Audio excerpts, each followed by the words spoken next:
Et l'équipe ikamba pona ngai. Parce que je connais l'endroit avant que nous venions. C'est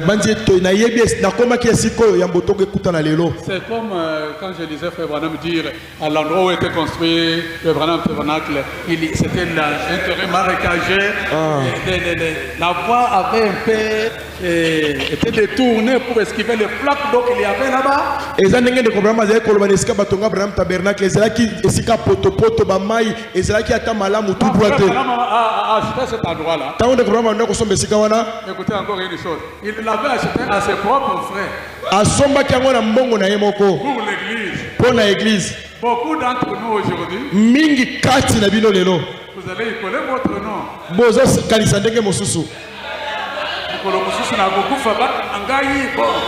Vous mettez dans votre nom.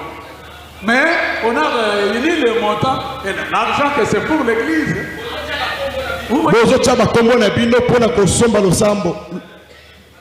L'église, c'est demain là-bas, c'est pour l'église. Ce que c'est pour l'église, Dieu permet que tu dises qu'il te récupère, tu laisses l'église dans les problèmes. C'est une manière de quitter le monde là. Et ça le kumu. Notre Père William Marion Branham, il l'a fait à ses frères, mais pour le royaume de Dieu.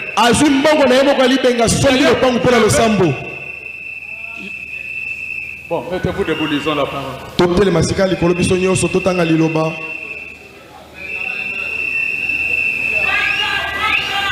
Nous lisons dans nos Bibles, dans Apocalypse, chapitre 1er, à partir du verset 4. Pardon, papa.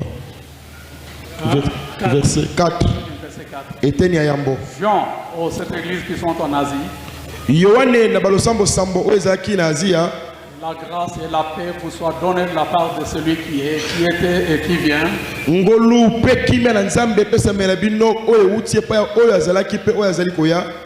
Et de la part de cet esprit qui sont devant son trône. Et de la part de Jésus-Christ, le témoin fidèle, le premier-né des morts, le prince des rois de la terre.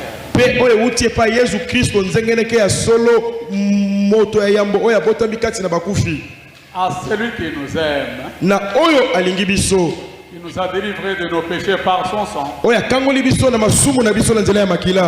beaucoup ce verset. À celui qui nous aime, nous a délivrés de nos péchés par son sang. Et il a fait de nous un royaume de sacrificateurs pour Dieu son Père. À lui soit la gloire et la puissance au siècle des siècles. Amen. Veuillez vous asseoir. Pendant que je vais lire dans les Actes des Apôtres, chapitre 7, et à partir du verset 46.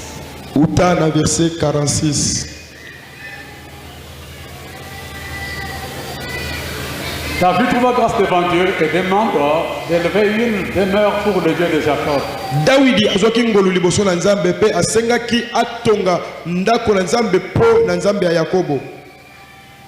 Et ce fut Salomon, son fils, qui bâtit une maison.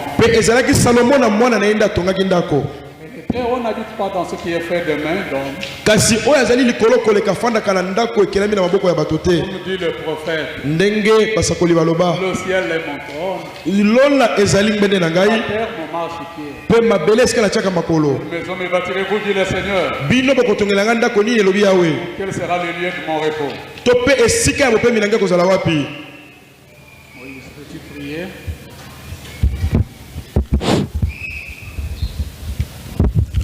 Bien-aimé Jésus, nous venons d'entendre la parole lue. Accepte de faire descendre ton onction sur ces écritures, que ta présence divine puisse aussi donner l'onction à l'orateur, que les auditeurs reçoivent quelque chose venant de ta part. Nous avons besoin de ta présence. Du début à la fin, tous les esprits immondes pouvons construire un obstacle à l'audition de la parole, nous les chassons au nom de Jésus-Christ. Les envoûtements, les sommeils, toutes les puissances méphistophéliques de n'importe quelle sphère, nous les chassons au nom de Jésus-Christ. Quand ta parole sera prêchée, et cela puisse aller directement à nos cœurs pour nous préparer, pour nous éveiller. Parce que c'est la parole qui nous prépare, c'est la parole qui nous façonne pour que nous puissions refléter l'image de ton Fils Jésus. Débute avec nous, termine avec nous, pour la gloire de ton Saint-Nom, au nom de Jésus-Christ notre Sauveur. Amen. Amen. Que Dieu vous bénisse richement. Mingi. Pouvons-nous acclamer pour la gloire de notre Dieu. Alléluia. Amen. Que Dieu vous bénisse. Ok. Malamu. Nous sommes venus dans ces circonstances. Toye na likambo oyo esalemi lelo.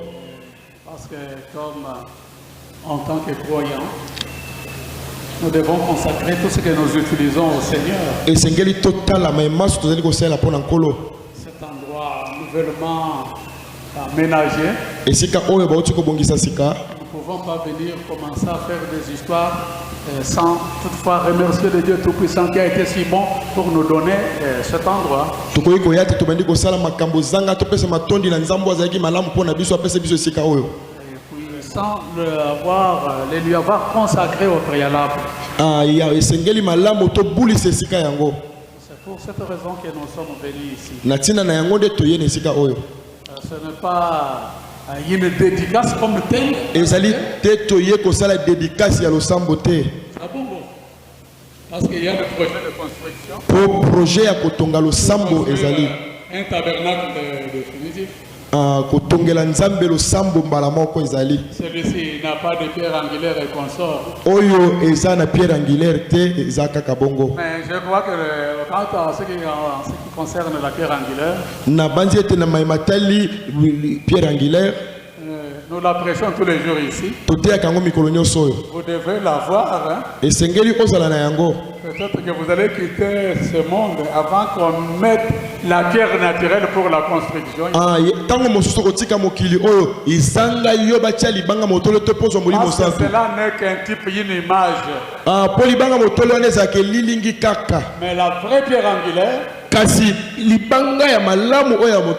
doit être posé en vous.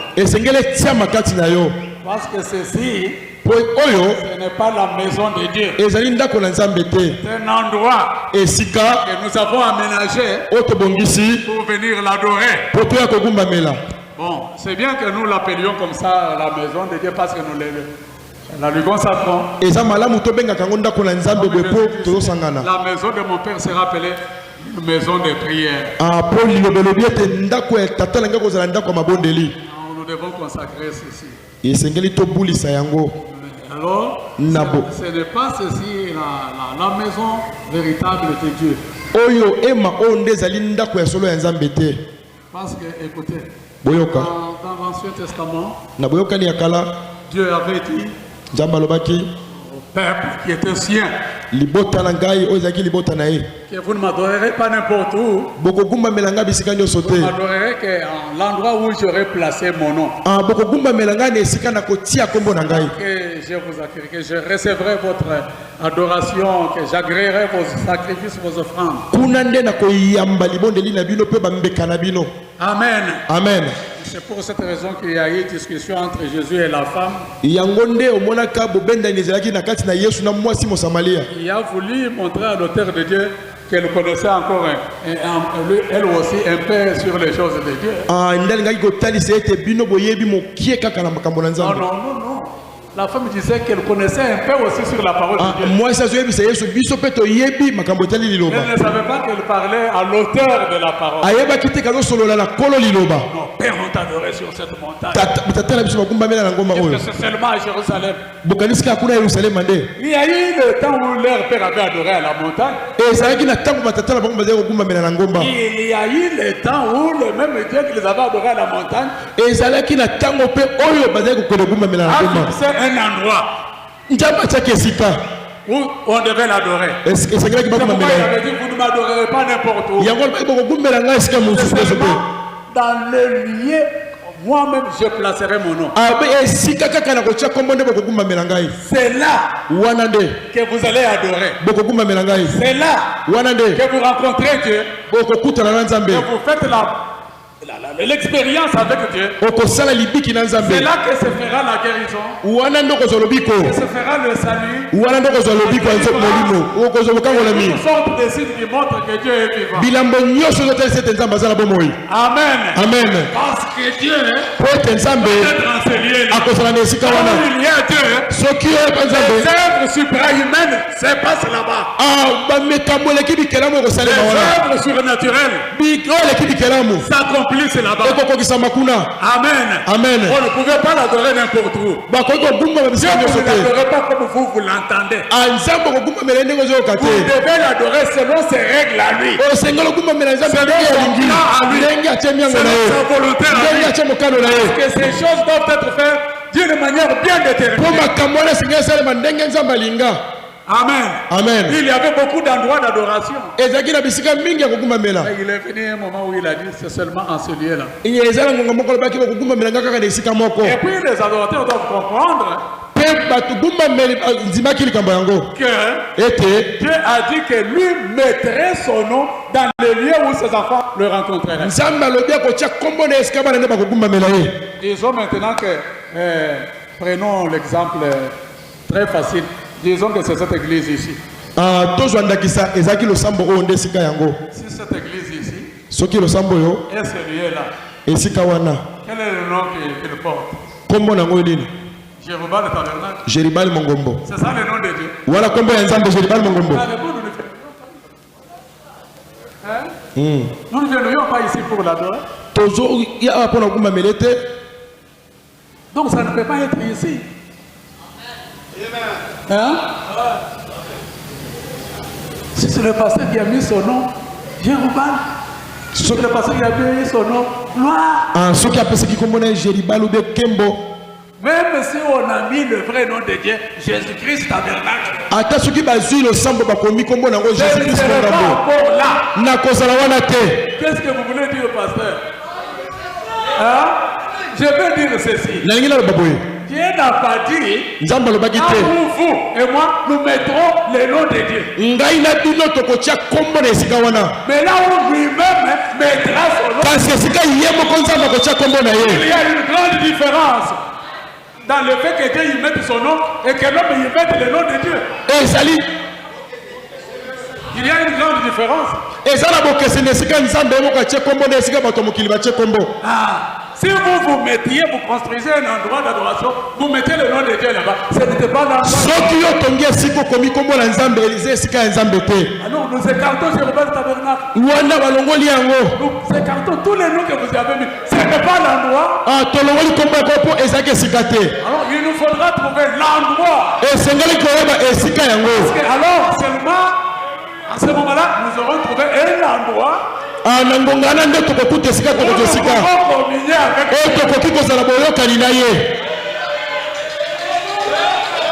N'est-ce pas la vérité? Ce n'est pas Jérubal Tabernacle. Écoutez un petit peu là, j'ai lu quelques citations.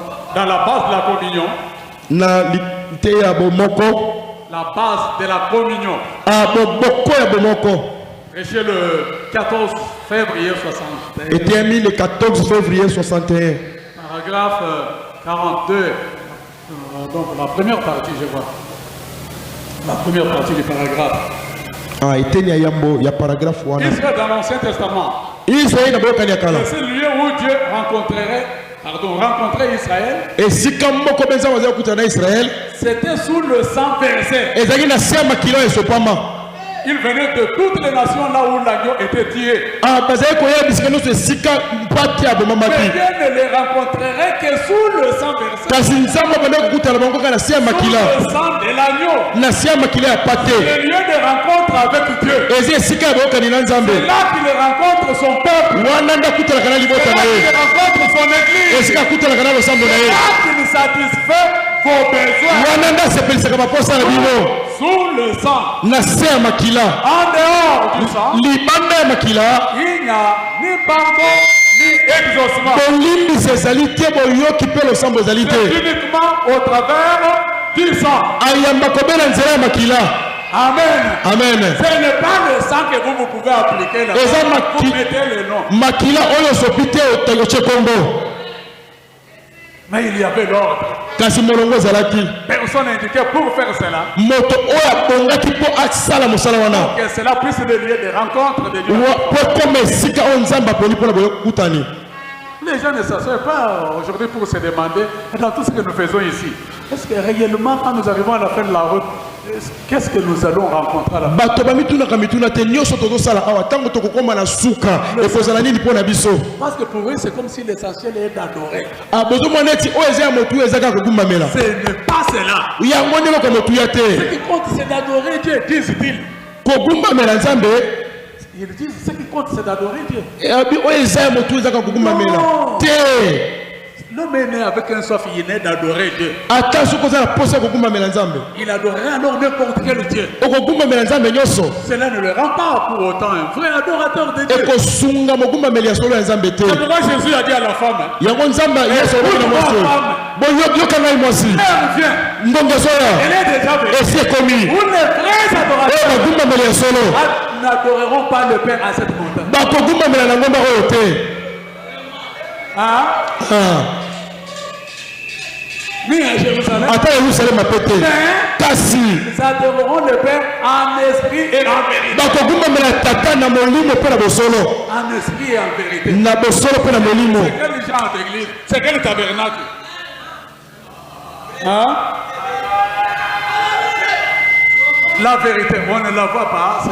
C'est une vérité invisible.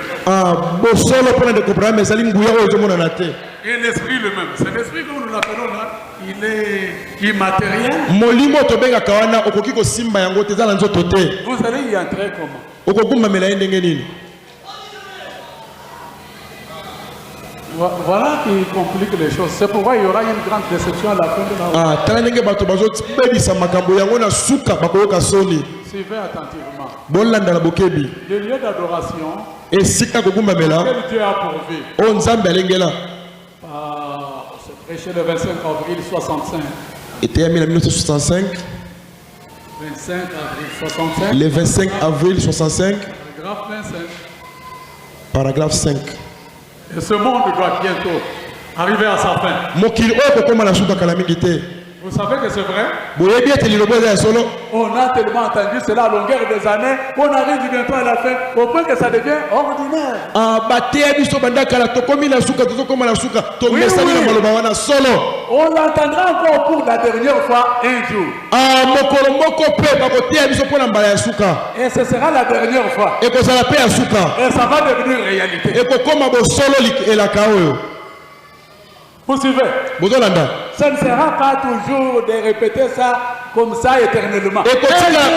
Ekotika momesani te. Une réalité. Mokolo moko tokomi na suka oyo ekokoma bosolo. On sera arrivé à la fin. Tokokoma na solo na suka ya solo. Il n'en a plus pour longtemps. Le monde n'en a plus pour longtemps. Kala mingi te mokili oyo tokoumela lisusu te. Le monde est profondément plongé dans le péché. Mokili ezindi mpenza na masumu. Il n'y a plus d'espoir pour le monde. Elike mpona mokili eza te. Il est au-delà de tout espoir. Il est au-delà. Le monde est au-delà de tout espoir. mokili ekomi na suka eliki ya nyonso. Il est au-delà. Ekomi na suka. Je crois que le Saint-Esprit est en train de glaner dans les champs. Na bangi te molimo so tozali kokendela bato. Non, un ici, Kozwa moko awa. là-bas. Mosusu kuna. Car l'heure est très avancée. Pongonge seke mosika mingi. L'évangile a été prêché à toutes les nations. Sango tiami na bokimba. Des ismes Baisme et tout. nyonso binzambe masambeli Et tout l'ont suivi. pena nyonso esoki. Mais l'évangile est allé de l'avant malgré tout. Kasi sango ekeli liboso ata kobongo. Paragraphe du même message 32. Sango moko wana kaka. Adore dans le lieu que j'ai choisi. Na esika oyo naponi. Choisi quoi? Kopona nini? Le lieu. Esika. Ce qui montre qu'il a choisi un lieu pour que vous y adorez. ezali kotalisa ete pour que tous y adorent. ezali kotalisa ete apona esika moko mpo bato nyonso bagumbamela Les autres lieux ne servent à rien. basusu bayebi eloko te na ntina na yango Les autres lieux bisika nyonso kosungana eloko te ne servent à rien. Oui, oui. ekosungana eloko te En ce même lieu, na esika moko wana j'ai également choisi de mettre mon nom. napona mpe natya nkombo na ngai Je choisirai en lui naponi yango et j'y mettrai mon nom mpe nakotya nkombo na ngai dans ce lieu où il va adorer. na esika wana esengeli Eh bokumamela bien, malamu cela montre qu'il n'y a qu'un seul lieu. mpo ezali kotalisa ete esika eza moko Juste un seul. esika moko Ça kaka doit être le choix de Dieu. esengeli ezala boponami ya nzambe Ah, c'est un choix à faire. boponami oyo ozali kopona te moto akopona Nous te n'avons pas à choisir. tokopona te Il a déjà fait le choix. ye asi apona C'est ce lieu-là. eza esika wana Le monde entier convient d'y entrer et d'adorer. oyo nzambe apona mpo togumbamela Si vous ne connaissez pas pour aller à ce lieu-là, soki oyebi te mpona kokende na esika votre wana adoration sera vaine. egumbameli ngo kozala pamba Parce que ce n'est qu'un lieu, un seul. mpo eza esika obe moko mibale te mibale eza te Là, tout le monde, que vous soyez en Orient, wana eza mpo na bato nyonso ozala na poto na ngele na vous se devez entrer dans ce lieu. esengeli bokota na esika na mpo bogumbamela Alors, boye vous entrez en communion avec Dieu, wana nde bokoyoka bozala bomoko na nzambe vous l'adorez vraiment. okogumbamela ye ya solo Un endroit où le monde entier peut convenir pour adorer. Il y en a, oui. Il y en a. ezali na bato oyo bazogumbamela ya C'est solo pourquoi je vous dis que ce n'est pas ici. yango nazoyesa bino esika yango eza awa te Ce n'est pas ici. esika nkombo ya nzambe Bon, eza ce que Dieu choisit, eza esika nzambe apona c'est ce qu'il fait. yango nde asalaka Moi, je peux faire un mauvais choix. ngai moto nakoki Vous, kopona vous mabe pouvez faire un mauvais choix. bino mpe bokoki kopona mabe Mais pas Dieu. kasi nzambe te Fais le bon choix. aponaka malamu Après tout, c'est lui qui est l'objet d'adoration. ata bongo ye nde azali Et il y eloko a un lieu kogumbamela où il veut que ses adorateurs se rencontrent. ye nde esika aponi nde esika lingi bagumbamela C'est là kokutana que nous devons le rencontrer. wana nde tokokutana na ye C'est le lieu où il demeure. eza esika ye afandaka Le seul lieu où il vous entendra. esika obe moko oyo ye akozela bino Remarquons là aussi le lieu que j'ai choisi esika ngai napona pour que vous m'y adoriez. mpo bogumbamela ngai Qui mettrait mon nom. nakotia nkombo na ngai Sondons à présent les Écritures pour trouver ce lieu où il a mis son nom. toluka na makomi esika ngo atia nkombo ezali wapi Alléluia. amen Oh là, que ça fera un bon sujet de prédication. ekozala moboko ya malamu ya liteya Ce n'est pas ça, vraiment, hein. kasi yango nde mpenza eloko toteya te Écoutez, Boyoka. oh là là là là. Eh bien, nous avons des ombres et des types dans la Bible, dans toute la Bible. tozali na bato na baelilingi na bibilia Nous avons des ombres tozali na baelilingi et des types dans toute la Bible. na baelilingi na babibilia mobimba Nous avons cela. tozali na yango Nous savons cela plutôt. toyebi yango Des différents lieux où il a rencontré les gens. bisika oyo ekeseni akutana na Mais ce bato n'est pas le lieu où il rencontre les gens aujourd'hui. kasi ezali esika azali kokutana na bato lelo te Parce que ce lieu-là n'était que les préfigurations de quelque chose à venir. po bisika wana bandaki kaka kotalisa esika ya solo oyo ezali koya Le véritable lieu où il doit rencontrer les gens, esika ya solo esengeli akutana na bato le lieu, esika l'église, losambo où on doit le rencontrer. oyo esengeli bakutana na ye Et il existe un lieu. eza na esika moko Il existe une église où Dieu a promis de rencontrer les gens et de répondre à leurs prières. eza na losambo moko nzambe apona akutana na bato mpo ayanola mabondeli na bango Si seulement ils viennent pour adorer ce So- Dieu. soki solo baye kogumbamela nzambe Amen. amen 34. paragraphe 34 Or, nous trouvons, nzoka tozomona nombreux sont ceux qui prétendent que ce sont eux qui ont ce lieu et que le nom de Dieu se trouve dans leur lieu. batata biso bazotalisa ete bango nde baponaki ete nkombo ya nzambe eza na bisika bagumbamelaki Vous voyez, kasi bomoni ce sont eux-mêmes qui ont mis le nom de Dieu là.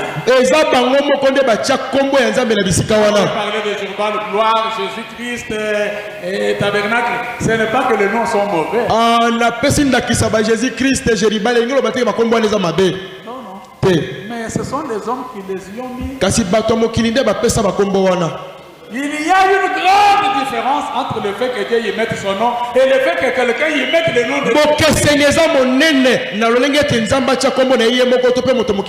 Vous voyez? Nous devons nous rappeler que Dieu a dit qu'il mettrait. Qui est mis mon nom. C'est le lieu là que j'ai choisi. J'ai choisi pour que les gens y adorent. Amen. Amen. Voilà, vous devez être dans ce lieu-là. C'est pourquoi, dans le lieu d'adoration que Dieu a choisi, du 20 février 65, il y a 20 février 65, paragraphe 71, paragraphe 71, 20 janvier, il y a 20 janvier 65. Paragraphe 71. Ah, paragraphe 71. Mes amis, je ne veux pas blesser les sentiments. Et je suis responsable d'un message. Et ce message, c'est sortez de cette suie. Il y a des histoires que les gens appellent l'église, Dieu le voit d'essuyer. Et je vous demande de sortir. Et si je vous demande de sortir, où vais-je vous amener? Vous amènerez au Branham Tabernacle? Au Jérusalem Tabernacle? Peu importe. Il est tout aussi coupable que tous les autres. Mais s'il y a un endroit où je peux vous amener, où vous êtes en sécurité et protégé de la mort, c'est en Jésus-Christ. Voilà le lieu d'adoration. Pour nous rencontrer tous. Où nous pouvons nous rencontrer tous. En Jésus-Christ. La question au nord. Quand tu es dans ce lieu-là, je suis ici, nous adorons. Nous n'adorons pas un Dieu qui est au ciel. Nous adorons un Dieu qui est près. C'est son lieu de rencontre. Nous n'allons pas crier comme s'il est loin. Mais quand nous entrons là, nous sommes dans la présence de Dieu. Dieu n'a pas mis son nom dans Jérusalem.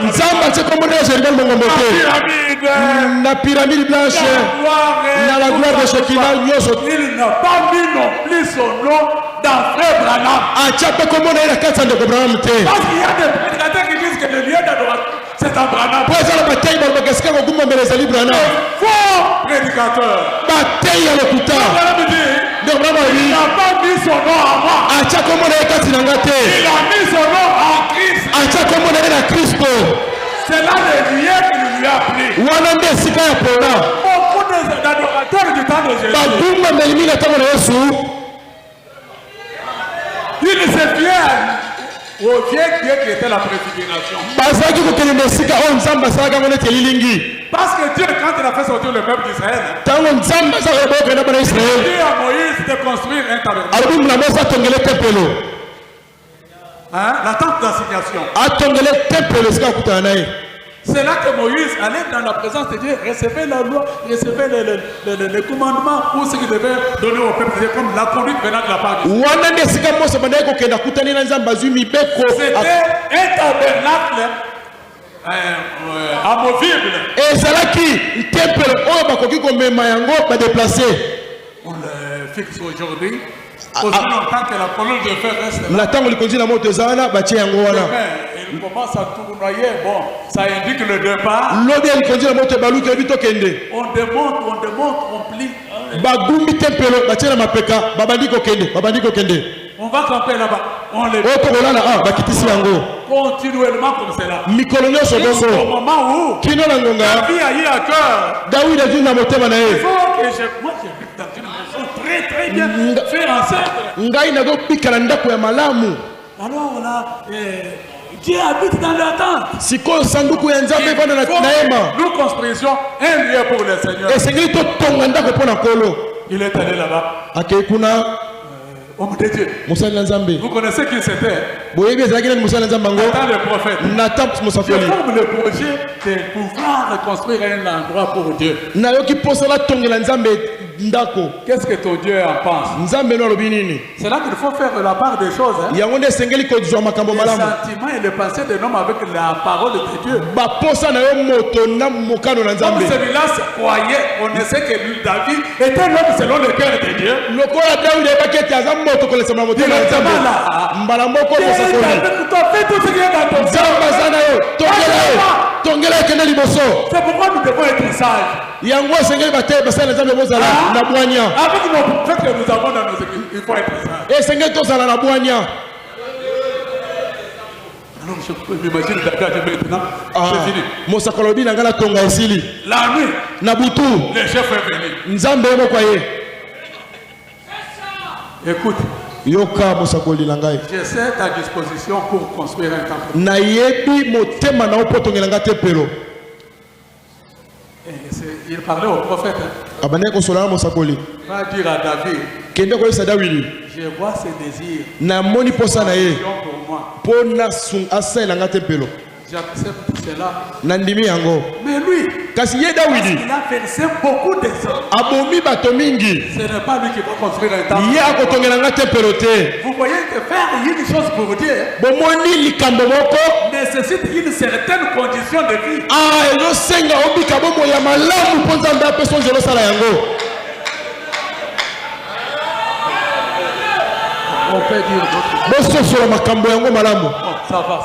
malamu Mettons ça de côté. tocyango Ce mopanzi. n'est pas lui qui me construira la maison. ye nde akotongela ngai ndako te. C'est un fils, son fils qui naîtra de lui, qui construira pour moi une maison. kasi mwana na ye nde akotongela ngai tempelo. Amen. amen. Je passe d'autres choses ici. Vous avez déjà fait trop longtemps. Je laisse nazoleka makambo mingi awa. que je parle un peu sur ce que je vais dire ici. On passe. toleki nazolobela oyo naza nango ntina ya koloba toleka. Alors, c'est son fils Salomon qui doit me construire le temple. esika mwana na ye salomo na nde akoya kotonga tempelo. Si c'était vous, soki ezalaki yo vous voyez omoni la contradiction. Allez, tu prends les vases, allez fouer. ale bambeka kobeta fimbo. Inouï. Vous en pensez plus. Maintenant, je vais me...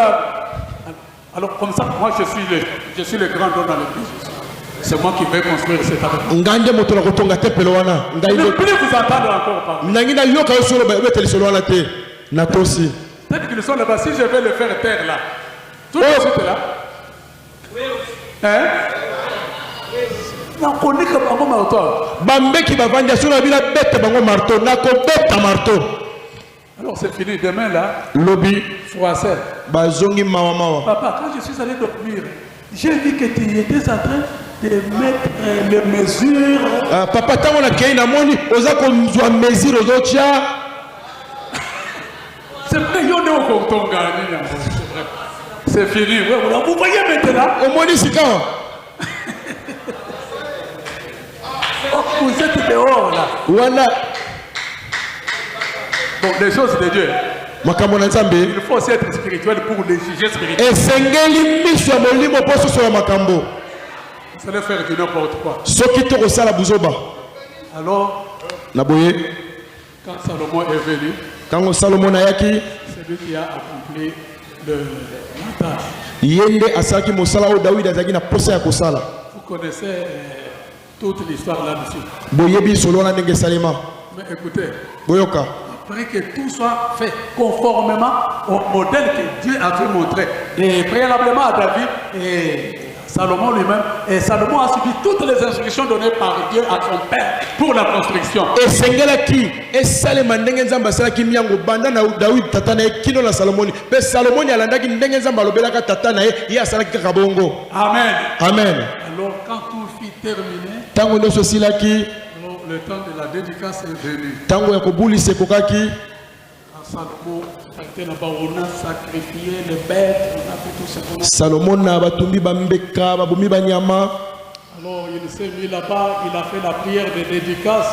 atelemi abondeli mpona kobulisa losambo Alors là, wana la gloire de la Shekinah, nkembo ya shekina la grande colonne de feu likonzi na moto monene est descendue. ekitaki Elle a rempli tous les tabernacles. etondaki na losambo Comment mobimba que les sacrificateurs na lolenge ete banganga nzambe incapables de rendre leur service. bazangaki makoki ya kosala mosala na bango malamu La gloire de Dieu visible. nkembo na nzambe bazomona yango na misu boye Amen. amen Parce que po ete la véritable adoration egumbameli ya solo est suivie de la réponse directe de Dieu. elandisama na eyano ya nzambe Adoration. Parce que si c'est la vraie adoration, soki eza egumbameli ya solo il y aura des changements. mbongo wana ekozala Amen. amen Dans les vies des hommes et des femmes. na kati ya bomoi ya mibali mpe basi Les hommes et les femmes seront à l'hôtel ici en train de demander miséricorde à Dieu pour leur vie. basi na Même mibali qui naîtrait, de grandes choses se feront parce que Dieu est présent. basi na mibali bakolela mpona bomoi na bango makambo minene kosalema mpo nzambe aza wana Parce que c'est la vraie adoration de mpo Dieu. eza egumbameli ya solo ya nzambe Mais ce n'est pas une adoration où vous adorez Dieu à longueur des années, il ne dit rien. S'il fait ce que tu fais, s'il ne le veut pas, tu continues d'aller de l'avant. eza te egumbameli moko bambula na bambula ya nzambe azoloba eloko te alingi nini to alingi nini te ozokoba J'étais un catholique romain nazalaki namonaki moto katoliki roma moko et je suis un vrai catholique. mpe lelo nazalaki moi katoliki J'étais né dans l'église catholique. nabotama na losambo ya katolike Aujourd'hui, je suis un vrai catholique. lelo naza moi katolike ya solo Chez nous, il y a l'église catholique. epai na biso losambo katolike ezali Quand nous étions les enfants, ntango tozalaki bana le monument là, on nous avait appris que dans cette histoire ici, il y a Dieu. batalisaki biso ete na kuna esika basala grotte wana nzambe aza kuna Je ne vois pas la vôtre. Hein. J'ai oublié ma famille, je ne sais pas comment. ngonga soki bakoki kotala ngonga Écoutez, boyoka chaque fois que nous passons devant l'église là, ntango nyonso tozoleka pesika wana tozogundama tozobondela et faire ceci, ça veut dire quoi? ntango ofukami otie boye elingi oloba nini C'est quel genre de prière? losambo ndenge nini ogundami osali boye Mais nous pensions tout simplement que Dieu est là. tobandaki kobandi ete nzambe aza na esika batonga wana Alors nous l'adorions comme cela. na boye tokobaki bongo Alors qu'il n'y avait rien du tout là-dedans. eloko moko ya malonga ezalaki kuna te Et quand le peuple d'Israël a marché, ntango libota etamboli comme il est toujours beau, il est dans la nature de l'homme, ntango nzambe azalaka ntango nyonso ya molimo moto ils nous ont fait de ce lieu-là un lieu ordinaire, les sacrifices et tout étaient devenus tellement des choses habituelles. esika ezalaki bule bato bamesani na yango bakomi kosala makambo ya buzoba na esika ya bule Au point que Dieu lui-même nalongi ete nzambe ye moko a dû en avoir assez. amoni ete atiki Je vous abandonne cette histoire. nasundoli bino esika wana Ce que vous voulez. bosalela esika yango eloko bolingi Attends, moi, je ne suis plus là. ngai naza so na kati esika wana te Notre temple, quand Dieu est descendu, biso toza na nzambe solo awa biso awa nzambe solo et Dieu n'y était plus. nzoka nzambe aza lisusu kuna te C'est pourquoi na yango la Bible dit, biblia elobi tu n'as voulu ni sacrifice. olingi atambeka te Amen. amen Les sacrifices étaient exigés par Dieu lui-même. mbeka nzambe mona bandaki kondima yango Pourquoi il n'en a pas voulu? mpo na nini asepelaki na yango te C'était devenu une tradition. mpo ete amonaki suti na te Au point qu'il leur a dit clairement, je suis fatigué de vos histoires. ndenge alobaki ye moko nalembi makambo na bino bambeka nalembi Dieu est là. À notre temps. nzambe aza wana totumba mbeka aza mema nyama Beaucoup sont morts dans les temples. mingi bakufa na tempelo Lorsque les Romains sont venus détruire les temples, ils étaient là-dedans. Notre Dieu est dans les temples. nzambe na biso aza na tempelo Il va nous sauver des Romains. akosunga biso na baroma Ils sont entrés dans les temples. baroma bakoti na tempelo bakati bango bakingo babomi Des torrents de sang. makile esopali na kati ya tempelo Où était Dieu? nzambe azalaki wapi mpo abatela bango Il est parti. C'est pourquoi Jésus a dit, tu n'as voulu ni sacrifice. yango biblia bi opo olingaki mbeka te Tu m'as formé un corps. kasi osaleli ngai nzoto Alléluia. Tu amen m'as formé un corps. osaleli ngai nzoto Il a refusé le temple. atiki tempelo il a fait un nouveau temple. asali tempelo akoti na tempelo Là mosusu où il voulait que les hommes l'y rencontrent. esika alingi bato bakutana na ye C'est pourquoi Jésus a dit, yango yesu alobaki détruisez votre histoire ici.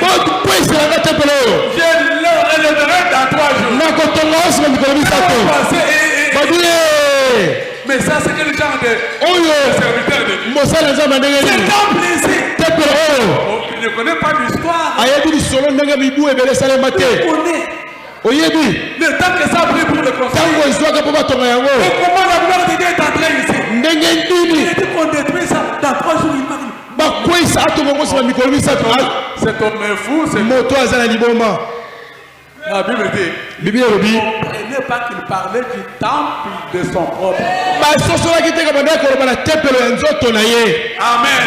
amen Quand Jésus était né, ntango yesu abotamaki il était Jésus, azalaki yesu le fils qui naquit de Marie. mwana oyo ya malia Quand le temps est venu, ntango ngebelemi pour que Dieu lève son temple, mpo akota il a tempelo ye continué sur sa mission, akokisa etinda na ye il l'a conduit vers le champ. akendaki mpa yowani Parce que la parole po ete liloba est toujours au prophète. ekendaki mpa mosakoli Il est allé jusque vers le champ. ake mpa yowani Que ça accomplit la justice de Dieu. po akokisa mokano na nzambe yowana bitetetetete nakopesa libatisi te Moi, ngai Dieu baptisé. napesa libatisi jamais Écoute, yoka tu es prophète. yoka mosakoli ti Il faut que toute justice soit accomplie. esenge tokokisa liloba Le sacrifice molimo ne peut pas être offert sans que ça soit lavé. mbeki ekoki kotuma te Pour accomplir toute justice. po tokokisa mobeko Dieu a dit, yo, c'est fini. alobi ya malamu Dieu yatala sukola yo a bâti. apesa libatisi Sorti. abimisi ye. Alors, wana alléluia, amen le ciel lola s'est ouvert. efongwami Le ciel est descendu. molili lola ekiti na mabele Il est entré là-bas. akotaki wana Il y a mis son nom. mpe atie kombo na ye Pourquoi? na yango Jésus yesu est venu. Jésus-Christ. akomaki yesu kristo Il était né le Seigneur. abotamaki yesu Le message des âmes. kasi na mikonga Maintenant, sikawa il devient akomi le Seigneur Jésus-Christ. kolo yesu kristo Seul lieu d'adoration. esika ya kokumamela Là où des rencontres. esika ya kokutana na moto Voici mon fils bien aimé. tala mwana na nga molingami Qui il m'a pris. oyo esepesi nga na vanda Pourquoi il est venu t'adorer. yango nasali ye tempelo na ngai C'est là le seul endroit où vous le rencontrerez. yango nde esika bakokutana na ye Maintenant, comment alléluia entrer? Et puis Jésus n'est plus. Jésus n'est plus. yesu aza te lelo sikoyo esika yango eza wapi Hein?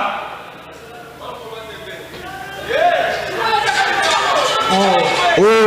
Comment entre-t-on en Christ? ndenge nini okozala na mawa Comment entre-t-on en Christ? ndenge nini tokotaka na kristo 1 Corinthiens 12, 13, je crois. ekeretio 12:13 na bandi Hein? Nous avons tous été baptisés d'un seul esprit tozwa libatisi ya molimo moko pour former un seul. mpo tosala nzoto moko Amen. amen Voilà. bomu yango wana On y entre bakotaka dans le lieu d'adoration. na esika kokumamela Il entre par le baptême du Saint. na nzela ya libatisi ya molimo santo Sinon, vous êtes dehors soki te oza libanda en train d'adorer les dieux. Les autres adorent là-dedans. kokota na esika wana Toi, tu n'es pas dedans. yo oza na kati te Tu n'es pas une vraie eza adoration. kokumamela solo te Tu peux être dans Germain Tabernacle okokozala jelibali mongombo sans être dans le lieu d'adoration. sanga kozala na esika kokumamela Le fait que vous soyez venus ici esengelo yawa ne fait pas de vous un croyant. koya ekomisa libimi te to mokristo te Mais si, comme dit Frère Branham, indele brama lobi dans le fond de Pâques, la se de pake 35. paragraphe 35 Ah, ça, il faut que je lise. wana na tanga yango le saut de pake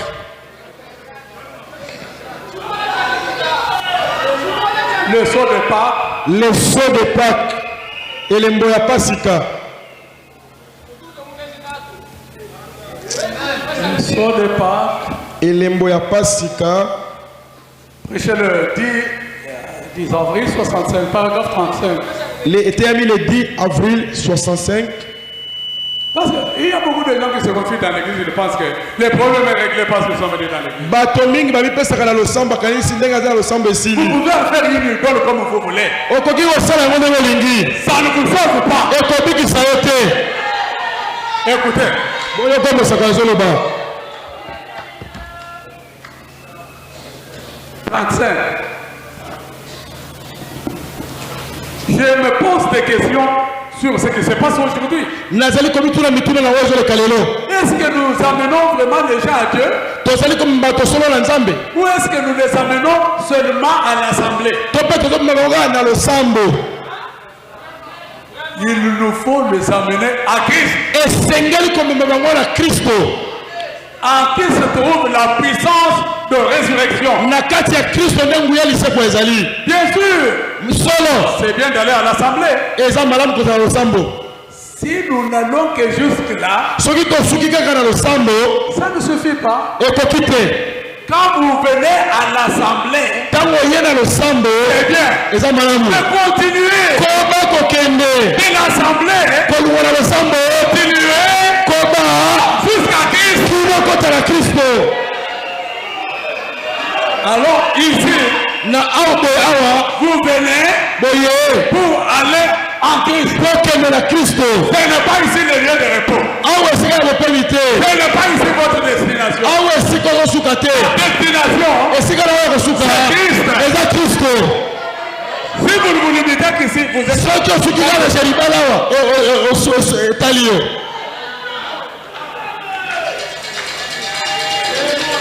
Continuez jusqu'à Christ. koba kino na kristo En effet, boye nous devons nécessairement recevoir cette puissance de résurrection esengeli tozwa nguya wana ya lisekwa pour pouvoir un jour faire partie de la résurrection générale. po mokolo moko tozala mpe na lisekwa oyo ya bato nyonso Voilà, vous ne pouvez pas vous contenter d'être venu à l'église. bokoki kosuka te kaka ndenge oyaka na losambo D'autres se confient tellement dans leur église. bato bamipesaka kaka na losambo na bango basuki Ils font wana de leur église une idole, de leur pasteur une idole. Détrompez-vous. amoni kaka neti azwa na losambo nde abiki to mokambi nde Le abikisi fait ye que vous soyez en bon rapport avec le pasteur, en bonne relation avec lui, ne suffit pas que vous en avez avec ata Dieu. boyokanaka malamu na paster esuki te mpo na nzambe Même s'il vous bénit, vous dites ça c'est mon véritable fils, ça c'est un véritable enfant de Dieu. C'est le pasteur qui le dit sur base de ce que vous faites, mais Dieu ne l'a pas encore dit comme ça. ata paster azolobaka oyo mwana na ngai alingaka mingi aza mokristo solo mokambi nde alobi Ne vous reposez pas sur cela, kozwavanda likolo ya maloba wana te parce que tel qu'il est là, mpo ndenge azali awa ndenge bazali awa personne ne fait de vous un fils de Dieu. moko ta akomisa yo mwana na nzambe Personne ne fait de vous un chrétien. moko ta akomisa mokristo Il vous montre baza kolakisa comment bino vous pouvez le devenir. ndenge nini okokoma mokristo Ce n'est pas par ezali bongo tu viens là, tu te reposes. oye na losambo osuki na omoli mosato otali ngai mpe Pasteur Ayate pa ina biso. paster aliaka epa na biso Aye ya solo. biso nde bana ne ya solo Bana Jerubali. biso nde bana jeribala tongo Ça vous amène où? ezomema o wapi Ne vous reposez pas sur cela. kovanda likolo ya Devenez des enfants de Dieu. koma mwana na nzambe Oh, biso bana Shekina. biso nde kaka awa C'est le monde ici. eza mokili C'est pas Dieu. eza nzambe te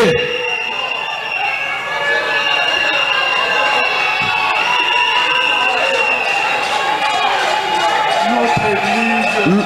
losambo na biso nde suka C'est bien. eza malamu olinga losambo na yo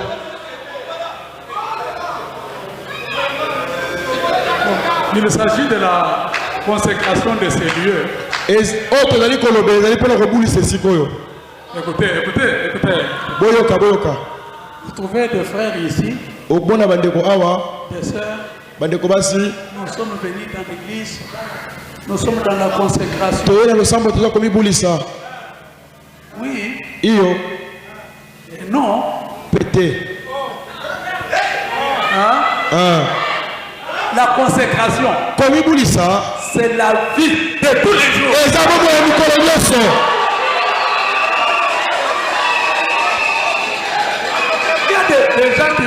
l'église ici. ezala bato bayaka na losambo awa Il ne s'entend pas avec sa femme à la maison. azokana na mwasi na ndako te Ils se sont séparés dans la maison.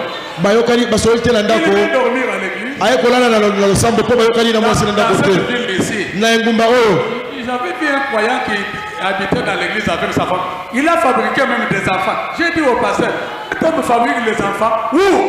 mondimi moko na mwasi na bayokana na losambo baboti na bana na tuni mokanda losambo mobali oyo na mwasi na ye bazali kosala bana na esika nini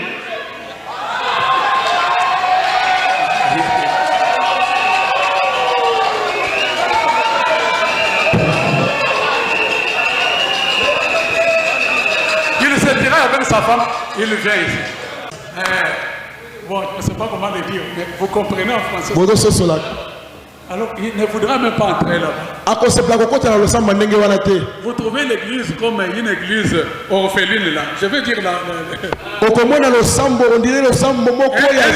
Abandonné.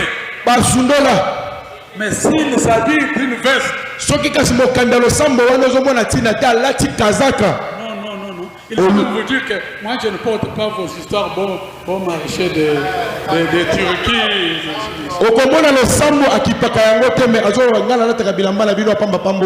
Mais tu es méchant.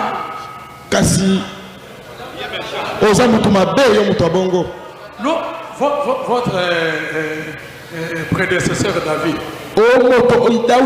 On l'avait pris derrière les brebis. Les pâturages. Dieu l'a élevé. Voilà les ambitions qu'il a fait. Vouloir quelque chose pour Dieu. Moi je ne peux pas être bien. Et les Dieu qui m'a. Ce n'est pas comme cela avec nous. C'est d'abord moi. Et ensuite. Il se met devant l'église pour demander de l'argent. Donnez à Dieu la première place. Donnez le meilleur que vous avez. Est-ce que toi-même tu l'as fait? Est-ce que David a demandé qu'on serrait? Quand Dieu regarde, cet homme était un aventurier. Dieu te voit un aventurier. Je connais tes désirs, David. Et je veux que tu saches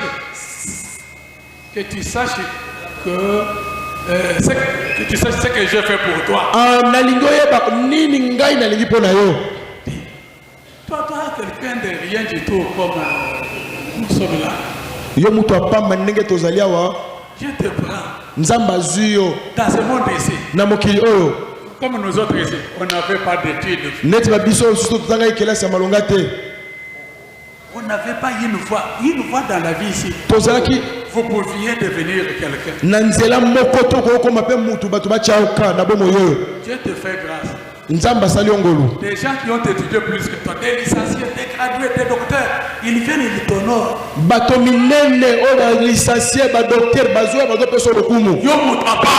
Excusez-moi.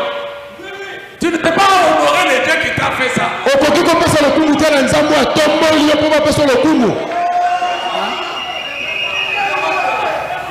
Et comme j'ai toujours dit, avec notre français de Jésus qui est là, ndenge na bakataka nyonso na ba français na biso ya mabunge bolo oyo ozomatisa mapeka nous sommes rien. toza bato te toza bato pamba. Rends-toi compte que tu n'es rien. La Bible dit d'ailleurs, si quelqu'un pense être quelque chose alors qu'il n'est rien, il s'abuse lui-même. Toi ici, réellement, dans ce monde ici, sans que ce soit dans les choses de Dieu ici, qui pouvait te regarder?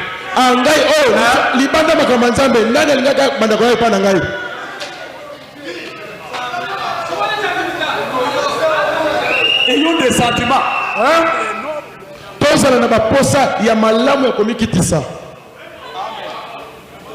Vous voyez quelqu'un qui devient tellement grand.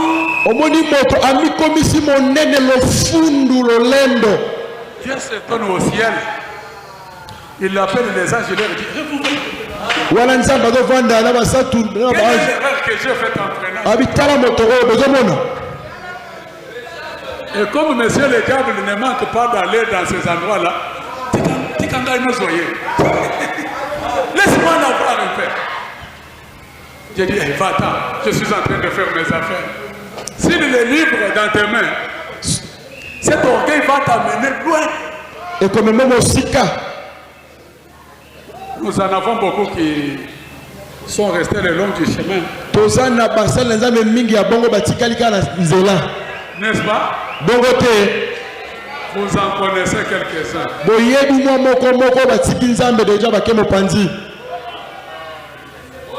Si Dieu vous bénit, ne vous bénissez pas encore vous-même.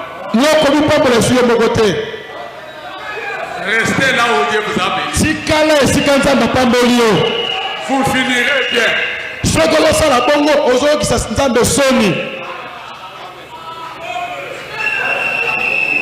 Dédicace. 41. Paragraphe 41. Il faut que j'arrive vraiment à exprimer l'idée que j'ai surtout. D'ici là, je vous laisse. Et si nous nous rencontrons, pardon, dédicace 11 novembre 62, paragraphe 41. Paragraphe 41, dédicace 11. Et si 11 62. Si nous retournons à la dédicace originelle, que nous ouvrions nos cœurs et que nous vidions au même que nous les offrons en consécration à Dieu. Il remplira notre temple de sa gloire de la Shekinah. Amen. Amen. Alors, Dieu vivant se mouvra dans une église vivante. Parmi un peuple vivant. Et répandra sa gloire. Ensemble un de ces jours. Étant comme ceci et l'autre comme cela. Dans un coin du pays. Dans un coin du pays, elle se rassemblera pour former l'épouse. Nous serons enlevés dans les airs pour les rencontrer. Amen. Amen. Écoutez, maintenant cette belle église, c'est le bâtiment que les gens, par les témoignages de leur vie, par leur amour pour Christ, les adorateurs consacrent aujourd'hui ces lieux d'adoration. Afin que les gens puissent venir y adorer. Eh bien, ma sincère prière est que cet adorateur consacre son propre temple dans le temple qui est consacré pour l'adoration. C'est là la véritable dédicace. Amen. Amen. Parce que la véritable consécration, ce n'est pas celle de ces bâtiments. La véritable consécration, le véritable temple de Dieu, c'est nous-mêmes. Alléluia. Amen. Bible dit, savez-vous pas que vous êtes le temple du Saint-Esprit. Donc le véritable temple n'est pas celui-ci. Le véritable temple, c'est vous. C'est vous qui devez être consacrés. Quand vous venez dans ces lieux, il y aura une véritable adoration. Un esprit doux. Humilité. L'amour. Parce que ça qui fait l'église, ce n'est pas le bâtiment. L'église, la qualité, le caractère de ceux qui viennent adorer. C'est ça l'église.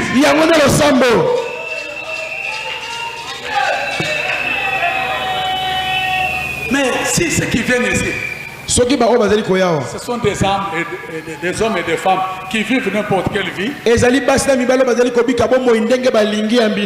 Il n'y n'y aura pas une bonne adoration. ekogumbamela ya solo kosalema na esika oyo te. Nous disons, tozoloba Dieu est un objet d'adoration. nzambe azali eloko ya kogumbamela. Dieu lui-même aime adorer. nzambe ye moko alingaka kogumbamela aussi. Il aime aller à l'église. alingaka bakende na losambo. Il veut adorer avec nous. alingaka gumbamela na biso. Pensez-vous que Dieu puisse venir adorer avec des hommes qui vivent n'importe quelle vie, des femmes qui font n'importe quoi? C'est un cafouillage, un désordre total. Le Dieu du ciel, le Dieu saint, viens adorer avec eux. bobanzi ete nzambe alola aya kogumbamela na esika mibali bazobika bomo ya mabe basi bazobika bomo ya mbindo agumbamela na bango esika. Il a dit, je suis saint, j'habite dans la sainteté. alobi naza mosantu nabikaka na kimosantu. Il ne peut pas venir n'importe où. akoki koya na esika ya mbindo te. C'est pourquoi le vrai temple qui doit d'abord être consacré, c'est nous-mêmes. yango tempelo ya mosengela bulisama ezali biso. Sacrons nos vies à Dieu. topesa bomoi na biso bakolo Il nous a donné cet endroit pour l'y adorer. oyo apesi biso esika mpo togumbamela. Alors si nous-mêmes nous sommes consacrés, soki biso moko tomimulisi nous venons dans ce lieu que nous allons bientôt lui dédier, toye na esika oyo tolingi tobulisa nous aurons une véritable adoration. tokozwa egumbameli ya solo. Ce n'est pas le bâtiment qui compte. ezali ndako nde eza na motuya te. Écoutez, dans Dieu se cache, se révèle dans la, puis se révèle dans la simplicité. na liteya oyo kristo abitalisaka na pete. Si quelqu'un vient à moi, s'il ne renonce pas à lui-même, il ne porte pas sa foi, il ne peut être mon disciple. C'est quoi? Hein? Pardon. Si quelqu'un veut me suivre, soki moto alingi alanda il ngai renonce à amiboya ye moko il s'exchange de sa foi. azwa ekulusu na ye C'est quoi? elingi koloba nini? La consécration. komibulisa Vous vous abandonnez à Dieu. omitiki mobimba epai na nzambe Vous prenez son jour sur vous. omemie likolo na yo ekulusu na ye. Mais si vous vivez n'importe quel genre de vie, quand vous venez ici, ozobika bomoi ya ndenge olingi ya mabe soki oya okomi mosantu. mon ami ici connaît une histoire que nous avons vécue. papa moïse chinyama ayebi lisolo moko oyo babika. Nous avons rencontré dans une église tokoti na losambo moko une sœur. ndeko mwasi moko Et la sainteté coulait jusqu'aux pieds. soki omoni ye mpenza mosantu Comme les frères sont ici, ndenge bandeko bazali awa. si elle vient passer ici, soki alingi aleka awa akokanga makolo boye azoleka pete malembe. mais je vous dis, kasi nayebisi bino une vipère cachée, nyoka ya mabe ya mibomba. combien d'enfants de Dieu est là écoulé? bana ya nzambe boni oyo abebisi akweyisa. me soki omoni ye mosantu baroba milai La voix, mongongo na ye archange, lokola mwange nde azoloba na bopolo. vous voulez chanter un chant. abandaka koyemba nzambe soki azoyemba Ça c'est le ciel. wana lola nde ezoyemba. C'est ça la consécration. wana nde komibulisa. Paragraphe 14. Dieu se révèle qui c'est. paragraphe 14 Se cache et se révèle dans la simplicité. nzambe amibombanaka mpe amitelisaka na bopete. Maintenant, je pense qu'il est de notre devoir de rendre l'intérieur agréable. nabandi ete biso baso Il est de notre devoir de rendre l'intérieur agréable tolingi tokomisa na kati ya ekoma kitoko to embelire par la grâce de Dieu, na ngolu na nzambe afin de manifester vraiment notre reconnaissance envers Dieu yango topesi matondo epai ya nzambe du fait que notre... bon, ceci, azosala ete ndako oyo bon, ceci ne sera pas seulement un beau bâtiment oyo kozala kaka ndako ya kitoko te où nous viendrons, oyo tokoya mais que tous ceux qui y viennent kasi bato nyonso bazali koya awa puissent voir le beau caractère de Jésus-Christ bamona karaktere malamu ya yesu kristo dans chaque personne qui y entre. na kati ya moto nyonso oyo akotaka awa. Que ceci soit un lieu consacré pour notre Seigneur, oyo ezala esika ebulisami mpo na nkolo na biso avec un peuple consacré. na libota oyo babulisama En effet, na boye n'importe combien d'édifices peut être bon, ata ndenge nini ndako kozala kitoko ce que nous apprécions certainement, oyo tozala kosepela na yango kasi c'est le caractère de fidèle qui fait la beauté de l'Église. karaktere ya bandimi nde esalaka kitoko ya losambo. J'espère que celle-ci sera toujours une maison de Dieu marquée par cette beauté. nalingi ete ezala ndako na nzambe marqué par cette beauté. oyo epesami elembo na bonzenga yango. Voilà le problème. Likambo yango wana. Peu importe combien l'intérieur peut être embelli. Ata ndenge ni bobongisi kati ya ndako. C'est bon. Eza malamu kasi. Nous-mêmes, Biso bato tozali wana. soyons embellis. Tobonga na kati na biso. Et de la beauté intérieure. Bonzenga ya kati ya motema. Le caractère de Jésus. Caractère ya Yesu. Reflété au travers de nous. Emitalisi na nzela na biso. Partout où nous sommes, Bisika nyonso tokozala. nous sommes consacrés à Dieu. Tokibulisi epai na Quand Nzambe. quelqu'un nous regarde, Ntango moto atali biso. parlons à un pécheur, Ntango atali motsumuki. il sent qu'il a affaire à un enfant de Dieu. Azobanda ete azomona ete oyo azomona na Nzambe. Comme à une femme de Dieu. Azosolola mona na Nzambe yango ya mobali. Amen. Amen. Pourquoi? Parce que vous êtes consacrés. Mpo na nini mpo mibulisa. Vous savez que Dieu vous observe partout. Dieu vous observe partout. Nzambe azali kotala bisika nyonso. C'est pourquoi nous devons être nous-mêmes les épîtres écrites et lues de tous les hommes. Yango biso moko esengi tozala makomi ekomoko Pour etre refléter kotanga. la beauté de Mpo Christ. totalisa bonzenga ya Kristo. Vous êtes scellés à l'intérieur. Batie elembo na kati. On lit Christ à Bazotanga l'intérieur. Kristo na kati na yo. Votre vie, ce sont les versets, Bomoi ino ozobika eza makomi ya Bibilia. les citations manifestées. Basitation oyo ezali komitalisa na misala. De ce moment, 2 mars 60. L'ité à dès ce moment était mis le 2 mars 1960. Eh bien, inclinons la tête maintenant pour un mot de prière. C'est frère Branham. Malamu tozali komilengi na sika mpona libondeli.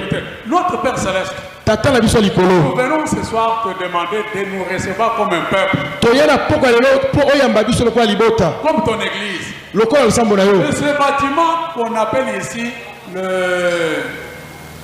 appelons Jéruba le tabernacle. Losambo bazobenga wa Jeribal Mongombo. Je te prie, Père Céleste, Na bondelo tata ya likolo. de sanctifier ce bâtiment Obulisa ndako oyo. afin que les anges de Dieu puissent s'y mouvoir. Po ete bamwasi na Nzambe batambola na kati. Car nous savons que Po toyebi ete ce qui compte oyo eza na ce motuya. n'est pas des bâtiments dans lesquels nous sommes, Ezali ndako tovandi na kati te.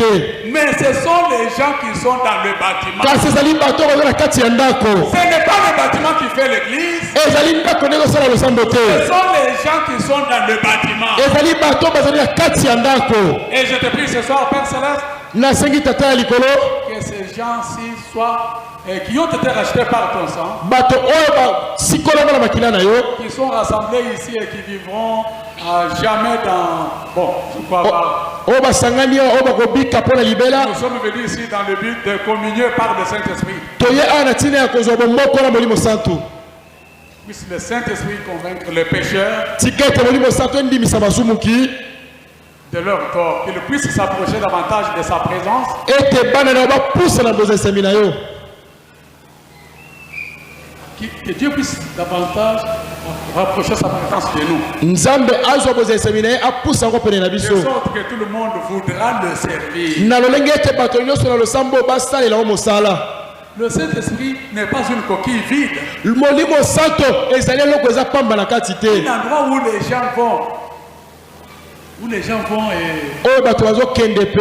ou plutôt l'église n'est pas une coquille vide. To mpe losambo eza kaka poso ya pamba Un te. endroit où les gens vont et une très grande salle, Esika bato bakendaka ndako ya monene. un bâtiment gigantesque ou quelque chose du genre, Ndako ya monene to eloko moko ya bongo. d'une valeur de 100 millions de dollars, Oyo batongaki yango ta mosusu 100 millions de dollars. quelque chose comme ça. To mpe eloko moko ya bongo. Et nous dépensons tout notre argent pour une chose pareille. Tozobebisa misolo ebele mpona kotonga eloko ya monene Il bongo. mettant des millions et des millions de dollars. Tozodepense bamilio na bamilio ya badolar. L'église se porte mieux que jamais aujourd'hui. Losambo ezobika malamu neti koleka lelo. Sur le plan financier. Na oyo etali misolo. Et nous achetons des bâtiments. Tozosomba bandako. Et je vois ici qu'une grande organisation consacre 10 millions de dollars ici dans le Missouri pour l'achat d'un bâtiment. Namoni losambo moko ebimisi 10 millions de dollars pour etomba etonga ndako. Alors que tout le temps nous disons Na nzoka nde ntango nyonso tozoloba la venue du Seigneur est proche. okolo abelemi. Un mouvement pentecôtiste. Bato ya kitela. Vous suivez ça? Boza kolanda. Écoutez, Boyoka. je crois que ce que je lis ici va choquer. Oyo na ngina tanga wa ekopesa bato pasi to kobetisa mabako. Vous le voulez? Bolingi na tanga yango. Ah bah, bah, ben. À moins qu'il l'accepte, je vais le lire. Est-ce que vous acceptez? Bondimila tanga yango. Vous êtes réticent Pour nini boza ko neti ko boya l'autorité de la parole. Ki bo konzi ya liloba. L'autorité sur nous. Sengeli konzi ko konzi ya liloba. Écoutez. Boka. Ah bon. C'est trop fort ça. Eza makasi ko na otanga. Écoutez. Boka. L'heure est venue. Tatango ngebelemi. 2 octobre 56. Et terminé le 2 octobre 1956. 2 octobre 56. 2 octobre. Paragraphe 35. Paragraphe 35. Et laissez-moi dire ceci juste une minute. Hein. Tikana lo bamo eloko yo. Savez-vous d'où vient la classe? Pardon. Savez-vous d'où vient la classe? Boye bingolo utaka wapi? Classe. Ah, boye bi classe uti wapi? Tope classe. Molongo uti wapi? Les choses qui sont faites, et comme nous disons, avec de la classe. Donc, comment le... Ah, makambo salmi na ndenge moko ya malamu koleka, ndenge likolo. Ah. Frère Bonhomme nous demande, savez-vous d'où ça vient? Boye bi utaka wapi? Les choses sont impeccables. Makambo salmi kitoko koleka. Comme ceci. Ceci ne doit pas dépasser ça. Oye singele le katesa la penela molongo nango. Oye za la boyekitoko. Eh bien, malamu. La classe vient du diable. Ah, makambo eleki kitoko mingi uti na satana. Eh bien, malamu. C'est ainsi dit le Seigneur. Ah, de la Bible. Ndenge Biblia lobi. La classe. Eloko eleki kitoko mingi. Et la pompe. Oye ezali penza ya bofuluki. Pompe. Kitoko epe malamu mingi koleka. Viennent du diable. Et uti pa ya satana. Tout au commencement, lorsque Caïn et Abel sont allés adorer. Ah, ne banetango Abel na bakendaki kokuma mela. Caïn s'est adressé devant l'Éternel avec de la classe. Caïn akendaki liboso ya Nzambe na biloko ya kitoko koleka. Abel s'est avancé selon la justice par la révélation. Ah, Abel a poussé di pene ya Nzambe kolandisa na kiboyenge bene na emoniseli. Avec l'œil naturel. Na misu ya bomoto. Si vous étiez tenu là-bas. Soki ofandaki kuna. Devant ces deux églises. Liboso lo samba Caïn na Abel. Considérez l'adoration de Caïn. Okosepela na egumameli ya Caïna. Comment les choses étaient embellies. Ndenga bongisaki ba fololo na kitoko biloko na kitoko. Nyonso propre kitoko. Il y a des gens qui se laissent attirer par ça. Et puis vous vous tournez ici. Obaluki awa. Vous voyez un homme là, sur une pierre. Omoni Abel azui libanga. Siwen. Abandiko kata. En train d'essuyer. Azoboma. Azokata kingo nyama nyama zo tuta makolo makinezo pimbwa ya azokata kingo. Makinezo pimbwa. Makebebi sie na maboko na bilamba. Tandis que l'autre est ici. Nzoka ne mususu wana zaki propre. Alléluia. Que Dieu vous bénisse. Nzambe apambola bino. Mon église. Shalom lo sambo na ngai. Le Dieu que nous servons. Nzambe tozali ko salela. Où est-ce que vous serez allé? Hein?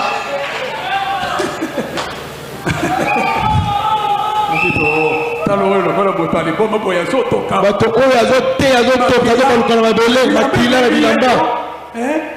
Voilà quelqu'un qui fait des choses avec la politique. Tande nzamba osala makambo na propre. Moi je n'aime pas ces dieux qui cassent les chaises.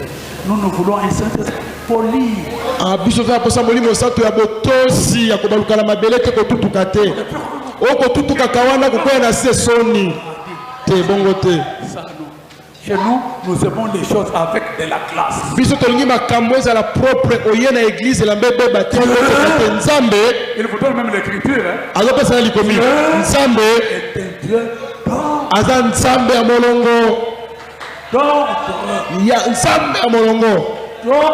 Ndeko aza nzambe ya molongo. Dieu n'est pas l'auteur de la confusion, frère. Nzambe azali te nzambe ya. Ces chaises nous ont coûté beaucoup. Parce que tu es là, tu es là, mingi. Vraiment. Vraiment. Bon. Maintenant, écoutez. Sikaboka. Lorsque Caïn s'est avancé, Tant Caïn a poussé, il a apporté le fruit du champ. Amemi matisi ya yelanga. Tout ce qui pousse. Nyoso epotaka. Les fleurs et tout. Bafololo pe nyoso. Il a décoré son hôtel. Abongise tumbelo na ye.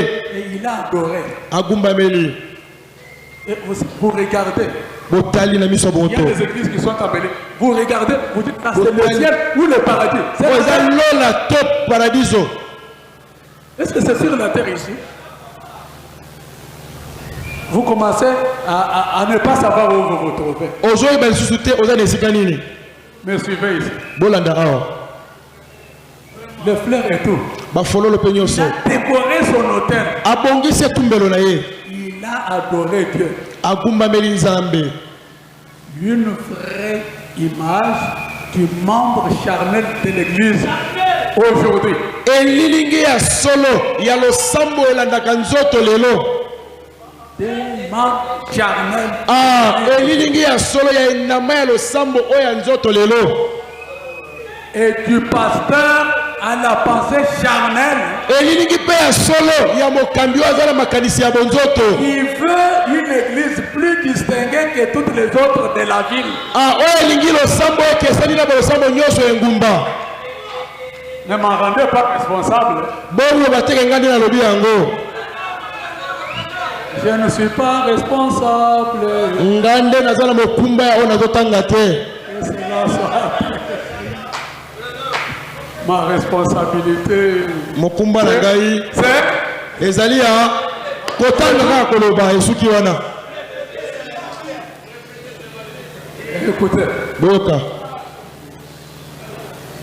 qui veut distinguer toutes les autres églises de la ville. Oyo elingi losambo neleka ya balosambo nyonso ya engumba. Où les sièges sont tout en peluche et qu'il y a un orgue à tuyau 2 millions de dollars. Oyo wapi bakiti eza ya kitoko pe bisalelo ya kobeta nzenzeli ya talo koleka. Lorsqu'on a acheté toutes ces choses-là, Tango asomi biloko wana. cette église n'a aucun ministre. Losambo wana azata na liste moko te. Motei moko te. Tout ce qu'il prépare à aller présenter à Dieu, Oyo c'est cette classe et cette porte. oyo nyonso aza kosala mpo alakisa nzambe eza ndako ya kitoko asombi ndeko mwana malobi. Dieu ne nous a jamais envoyés pour aller faire ça. Nzambe atinda biso mpo na yango te. Il nous a envoyés pour chercher les âmes. Nzambe atinda biso mpo toluka misuke. Quand les missionnaires souffrent, Na ntango bato wana nzambe vous bazali dépensez 50 000 mpo abimisa 50 000 pour acheter le piano, kosomba bapiano badrum na biloko mosusu 50 000 $. pour attirer les gens de l'église, pour montrer que ton église est... Mpo otalisa ete losambo londo eza likolo. Alors qu'il y a quelqu'un qui perd les témoignages et une âme pour être sauvé. Nzoka nde moto moko esengeli akende kotatola mpo bato Il a babika. besoin peut-être que de $200, de $500. Ntango mosu aza na posa ya $500 to $200 ya pamba okosunga ete Tu prêches le retour imminent de Jésus. ozoteya bozongi ya Yesu.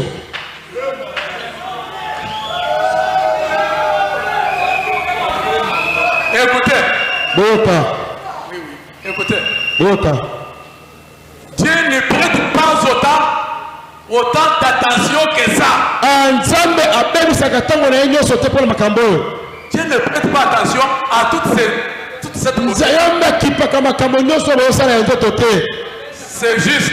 Eza solo. Là n'a rien à faire. Etali ete bandako ya kitoko. Écoutez, Boyoka. vous avez de nombreux endroits somptueux. Bozali na esika oyo botongi ya kitoko. Bisika ya kitoko. Comme cela. Lokola bongo. Et suivez. Bolanda oyo sikozoya. Est-ce qu'il y a quelqu'un qui m'écoute? Moto moko azokanga azali. Suivez. Bolanda. Et vous harcelez vos croyants jusqu'à ce qu'ils deviennent pratiquement pauvres. Boza kotindika bandimi na bino bapesa mbongo kino bakoma babola. Et tous les restes. Pe bongo. Avec toutes vos histoires à mettre dans l'église. Pona babiloko na bino ya kotia na losambo. Et des milliers de païens meurent dans les champs de mission sans connaître Christ. Zokande bapagano mingi bazokufa zanga koyeba Kristo. Vous harcelez tellement les croyants boza kotindika bandimi bapesa mbongo au point que les autres deviennent na lolenge te basusu bazokoma babola Vous leur soutirez l'argent malicieusement. bozobotola bango moko na mayele mabe. Le Dieu de recommandation. Nzambe ya baetinda Recommandation. etinda ya nzambe Et aussi bien au pèse $10. osimbi sapato ya moteye opesi $10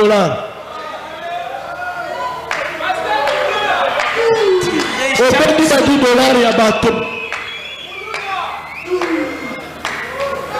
Comme l'a toujours dit mon ami Moïse, il n'a pas une épée, il a une machette tramontine. Ndenge papa Moïse nyama alobaka azali na mopanga te kataza na machette ya tramontina.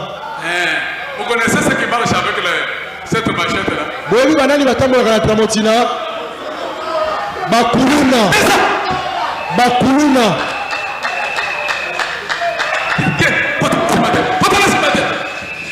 Bakuluna. Kuluna. Mais, Kasi au-delà, kuluna likolo ya bayelo. pourquoi ne pas descendre dans le rue? Mpona nini akobima na balabala te?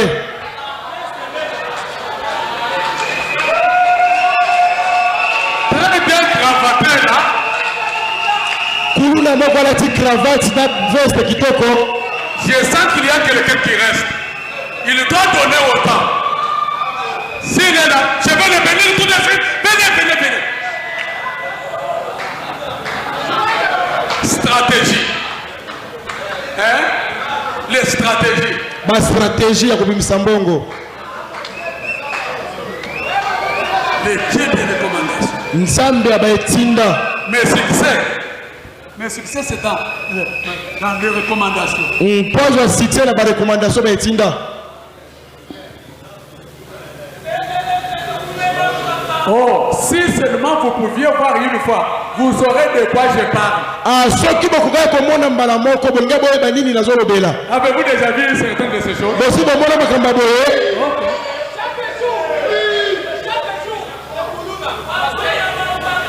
Vous construisez ces églises qui valent des millions de dollars. Bozotonga losambo eza motuya mingi. Et les 2/3 du monde n'ont jamais entendu parler de Jésus. Bato mingi na mokili bayoka lisolo ya Yesu te. Quel dommage. Mawa nini ya boye. Oh là là là là. Oh là là. Je ne saurais pas continuer là. Nakokoka kokoba lisusu te. Mais frère, vous nous lisiez une autre fois là, frère Branham qui disait, Na bana kotanga ndeko Branham azali koloba. quand vous allez construire le tabernacle ici, construisez-le belle. Tango bokotonga temple oyo botonga ngo kitoko. Oui, Iyo. ça doit être beau. Esengeleza kitoko bato bamona yango. Maintenant, nous avons tous vu le Branham tabernacle, n'est-ce pas? Biso nyonso tomona Branham tabernacle na bililingi. Vous voyez cette beauté-là? Bomonaka ndenge ezalaka. Hein? Comparé à ce que nous avons aujourd'hui. Ah, comparer Branham tabernacle na balosambo tozala ngo na Kinshasa na Congo awa na bambujimai. Hein? On peut faire une chose simple, mais bien propre. Okokosala eloko moko ya simple mais kitoko. On n'a pas besoin de faire beaucoup de dépenses. Toza na ntina ya kodepense misolo mingi te. Consacrons ce que nous avons pour le salut des âmes. Tozwa oyo toza na yango mpona kolanda misuki ya bato ebika. Voilà la chose que Dieu peut compter pour vous. Tala eloko nzambe akoki kozwa na motuya mpona bomoi na yo. Même si vous construisez comment? Ata tongi ndenge nini. Vous ne construirez pas la basilique Saint-Pierre de Rome. Okotonga ndako ekokana na basiliki sempe ya Rome te. Hein? Faisons des choses simples. C'est propre ici, non? Ah, eza propre te eloko moko ya simple eza nango propre. Je n'ai pas vu dans le tabernacle le temps des cérémonies. Na Branham tabernacle na moni te biloko ya talo mingi na kati oyo eza ya motuya mingi te. Mais c'est bien propre là, il Kasi ezalaka propre simple. Le problème, Likambo ce n'est pas le bâtiment que nous allons apporter à Dieu. eza te temple nde tokolakisa Nzambe.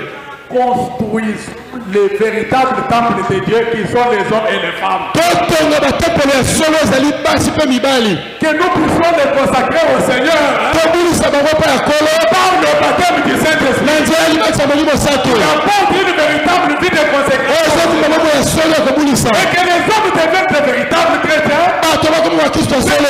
De véritables chrétiens. Basi bakristo ya solo ya basi. Véritables serviteurs et servantes. basali ya Nzambe ya basi ya À solo. travers lesquels Christ se reflète. Bato Nzambe alobi talisa na nzela ya bango. Quelqu'un les rencontre, Ntango moto akutani na bango s'il n'est pas allé à l'église, bango te. Il a rencontré Jésus. Kasi akutani na Yesu. Parce que Dieu est dans son Po temple. ete Nzambe aza na kati ya tempelo na ye. Et cet homme et de cette femme-là, Ya mwasi wana mpe ya mobali wana. c'est lui qui a besoin d'être consacré. Moto aza na posa miso mobali ya kolo. De cette manière-là, Na ngonga wana le monde va voir Christ mokili ekomona Kristo sera jugé mpe kosambisama si vous ne l'avez pas prêché. ata soki otai bango te. Parce que Dieu vit dans son saint temple. Po Nzambe azobika na tempelo na ya bule. Le lieu n'est pas saint. nzo esika eza bule te. La montagne même où Dieu était descendu ata ngombo nyonso Nzambe n'était akitaka pas saint. ezalaka bule te. Mais quand le Dieu saint kasi ntango Nzambe bule akitaki quand le Dieu entre dans son ntango temple, Nzambe bule akiti na et ce tempelo na ye qui représente, oyo ezotalisa il y a la sainteté là-bas. mosantu ezali kuna. Vous ne pouvez pas vivre autrement. okoki kobika ndenge mosusu te. C'est la sainteté. omo ya mpeto Maintenant, frères et sœurs, prenez la décision bozwa mokano de vous consacrer au Seigneur. komibulisela kolo En réalité, ya solo vous êtes venus à l'église, koyela losambo vous vous êtes arrêtés là. osuki wana Depuis que vous avez été baptisé, uta ozwa libatisi vous avez pensé que le problème est terminé. okanisi likambo esika wana Non. likambo esuki wana te. Temple de Dieu, tempelo ya Nzambe c'est quelle est la raison pour laquelle il a détruit ce temple immobile? Pourquoi il a détruit le temple? mpona nini Nzambe abukaka tempelo oyo bazali kotambola na yango? Pourquoi Jésus a-t-il dit détruire son propre temple? mpona nini Yesu abukaka tempelo na ye Parce qu'il pouvait marcher, mpo bakoki kotambola aller à divers endroits, kende kosalisa tembo rencontrer ses enfants partout. kobeta sango bisika nyonso. Maintenant, toi, depuis que tu étais justifié, luta utazala luma tu es comme un piquet. otikala neti poto Tu n'avances, okendaka tu liboso ne te recules. okozonga Qu'est-ce que tu attends de la part de Dieu? okozela Nzambe asala yo nini? Un véritable temple de Dieu tempelo ya solo ya Nzambe est en mouvement etambolaka ezopesa matatoli de la justification, de la justification, kobulisama de la sanctification, kobulisama au baptême du na Saint-Esprit, libasi ya molimo sato au baptême du libasi ya Saint-Esprit, molimo sato l'adoption, na bokonzi ya bana et de gloire en gloire, ezokende na nkembo na nkembo sans puissance, nguya na nguya et devient de plus en plus. ezomatamata nyonso Dans les temples dont nous avons besoin, yango na tempelo ozalaka bosenga que Dieu vous bénisse. Nzambe apambola bino. Inclinez le cœur. toguni mitu na biso nyonso. Est-ce qu'il y a quelqu'un qui est venu pour la première fois, eza na moto oye mpona mbala na liboso awa qui voudra donner sa vie à Jésus-Christ, oyo alingi apesa mpe moyenge na Kristo être baptisé mpo ozwa libatisi et devenir le temple du Dieu vivant? mpo akoma tempelo ya Nzambe na bomoi? S'il y a une femme, un homme, soki mobali to mwasi moko azali qui a été touché par la parole, oyo asimbami na liloba qu'il lève sa main, atombola loboko qui veut esika être zwami baptisé, qui veut croire au Seigneur Jésus, Alima. comme son sauveur personnel. alingi andimela kolo lokola mobikisi na ye. Que Dieu te bénisse, mon bien-aimé. Nzambe apambola ndeko Veuille avancer. okoki kopusana misusu togumbi Est-ce qu'il mitu n'y a pas quelqu'un d'autre? mutu mosusu aza te. Veuillez avancer. yaka mama Si Dieu vous a parlé, soki Nzambe alobeli yo il vous appelle. azobenga yo Viens à lui. yaka epai na ye Donnez-lui votre vie. pesa ye bomoi na yo Consacrez-lui votre vie maintenant. ulisa bomoi nde mpo na ye Et soyez baptisés au nom de Jésus. kozwa libati na mai na kombo na kolo Yesu Kristo Devenez un temple vivant du Dieu tout. koma tempelo ya bomoi ya Nzambe na bomoi Dieu habite en vous. mpo Nzambe alobika kati na yo Si vous ne veniez plus dans ce temple, ata soki oyena losambo awa te vous êtes déjà sous le contrôle de Dieu. ozali na kati ya Dieu bakati ya vous Nzambe. conduira à partir de Nzambe là. akokamba yo uta kuna N'y a-t-il pas encore une sœur, mosusu azali te ndeko mwasi mosusu aza te un autre frère, ndeko mobali aza te veut donner sa vie à Christ? alingi apesa bomoi na Kristo N'ayez honte de personne. koyoka soni ya moto te ata Et à Christ votre vie. pesa Kristo bomoi na yo Il veut entrer dans ton temple alingi akotela mosuke na yo pour vous